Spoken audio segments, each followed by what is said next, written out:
बात करने के लिए लॉगिन करें www.astrotak.com। जय माता दी मित्रों, मैं एस्ट्रो राजेश शर्मा astrotak.com के सभी दर्शकों का हार्दिक स्वागत करता हूं, हार्दिक अभिनंदन करता हूं। मित्रों, समय समय पर हम आप सभी के सम्मुख नवीनतम जानकारियां लेकर उपस्थित होते रहते हैं। आप सबसे एक निवेदन करना चाहूँगा कि जो भी नवीनतम विषयों के ऊपर नवीनतम जानकारियां लेकर हम आप लोगों के सम्मुख आते हैं, इन जानकारियों को अधिक से अधिक आप शेयर करें, अपने तक इनको ना रखें, अपनों तक पहुंचाएं, अपने दोस्तों तक, अपने मित्रों तक, अपने रिश्तेदारों तक इसको पहुंचाएं। यदि आपने अभी तक हमारा चैनल सब्सक्राइब नहीं किया है तो सब्सक्राइब कर लें। वीडियो आपको निश्चित रूप से अच्छा लगेगा, आप इसको लाइक करें और शेयर करें। यदि आपके जीवन में किसी भी प्रकार का कोई कष्ट है और आप अपनी कुंडली के ग्रहों के प्रभाव और उनके उपायों के विषय में जानना चाहते हैं, इसका विस्तृत विश्लेषण करवाना चाहते हैं, तो आप www.astrotak.com पर जाएं, लॉगिन करें और मेरा यानी एस्ट्रो राजेश शर्मा का प्रोफाइल को क्लिक करें। आपका फ़ोन मेरे तक आ जाएगा। फ़ोन पर जो भी आपके कष्ट हैं, जो भी आपकी समस्याएं हैं, उनके निराकरण हेतु हम आपसे चर्चा करेंगे। मित्रों, आज का जो विषय हम लेकर आपके सम्मुख उपस्थित हुए हैं वो है द्विभार्या योग। बहुत सारी कुंडलियों में बनता है और आपने सुना भी होगा। द्विभार्या योग का मतलब है कुंडली के अंदर में दो शादियों का योग बन जाना। कैसे बनता है ये योग? सप्तम भाव हमारे दाम्पत्य का भाव होता है, लड़कों के लिए पत्नी का भाव और लड़कियों के लिए पति का भाव। सबसे अधिक जो प्रभाव माना जाता है वो सप्तम भाव से संबंधित यदि खराब हो जाता है तो द्विभार्या योग बन जाता है, दो शादियों का योग जीवन के अंदर में बन जाता है।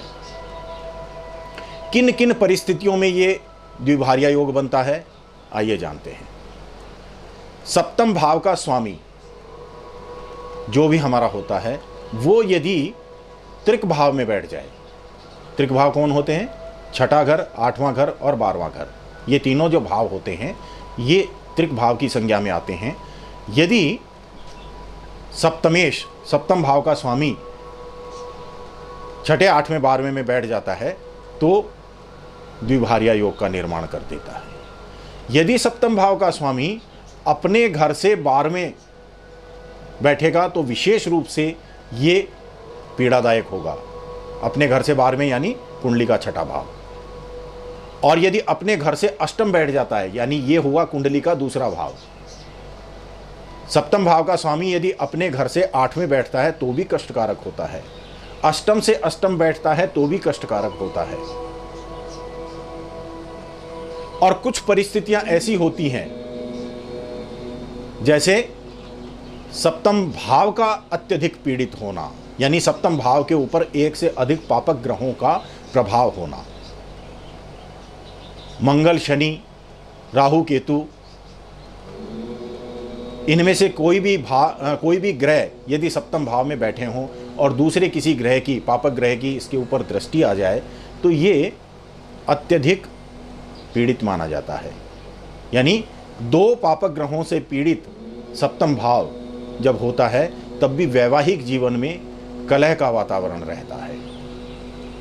मांगलिक जो भी जातक होते हैं, मंगल दोष निवारण पूजा हालांकि होती है, उसके भी प्रभाव अच्छे देखने को मिलते हैं, वो करवाकर भी निराकरण करवाया जा सकता है। लेकिन अधिक सलाह यही दी जाती है कि मांगलिक जो भी जातक होते हैं उनको मांगलिक पार्टनर से ही शादी करनी चाहिए, जिससे कि इस दोष का निवारण हो जाए। द्विभार्या योग का निवारण कैसे हो सकता है?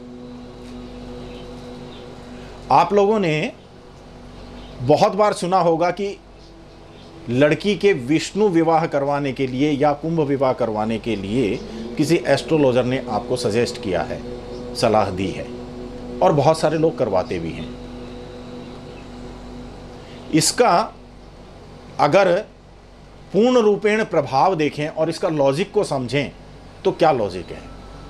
सप्तम भाव हमारा पीड़ित है सप्तमेश हमारा पीड़ित है। सप्तम भाव पीड़ित है मतलब सप्तम भाव के ऊपर एक से अधिक पापक ग्रहों की दृष्टि या वहाँ पर उपस्थिति, और सप्तमेश यानी सप्तम भाव का स्वामी वो भी त्रिक भाव में अगर बैठा हुआ है तो निश्चित रूप से द्विभार्या योग बनता है। अब इसके निवारण हेतु क्या किया जा सकता है?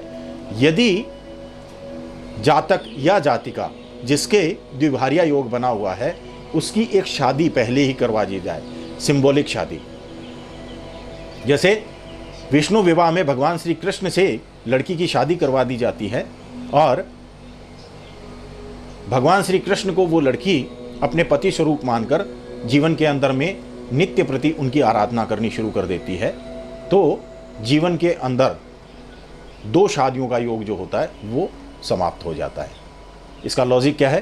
प्रथम विवाह उस कन्या का भगवान श्री कृष्ण से हो गया और द्वितीय विवाह जो हम देखते हैं वो सप्तम भाव से ना देख के नवम भाव से देखते हैं, तो उसके नवम भाव का भावपति यदि सही जगह पर प्लेस्ड है, सही किसी भाव के अंदर में उपस्थित है, तो निश्चित रूप से उसके वैवाहिक जीवन में आने वाले कष्टों का निवारण हो जाता है और किसी भी प्रकार का कोई कष्ट उसके वैवाहिक जीवन में देखने को नहीं मिलता। इसी प्रकार लड़कों का अगर कहें तो लड़कों के लिए अर्क विवाह का विधान आता है। अर्क विवाह का मतलब होता है किसी पेड़ से शादी करवाना, खासकर बेर का पेड़ इसके अंदर सम्मिलित की जाता है क्योंकि वो फीमेल की संज्ञा में आता है, झाड़ी जिसको बोलते हैं। अर्क विवाह करवाने से लड़कों के जीवन में भी यदि द्विभार्या योग बना हुआ है तो उसका निवारण आसानी से हो सकता है। ये आपकी कुंडली में वैवाहिक जीवन से संबंधित कुछ आने वाली परेशानियों के निवारण हेतु आज हमने आपसे द्विभार्या योग पर चर्चा करी। आज के लिए सिर्फ इतना ही।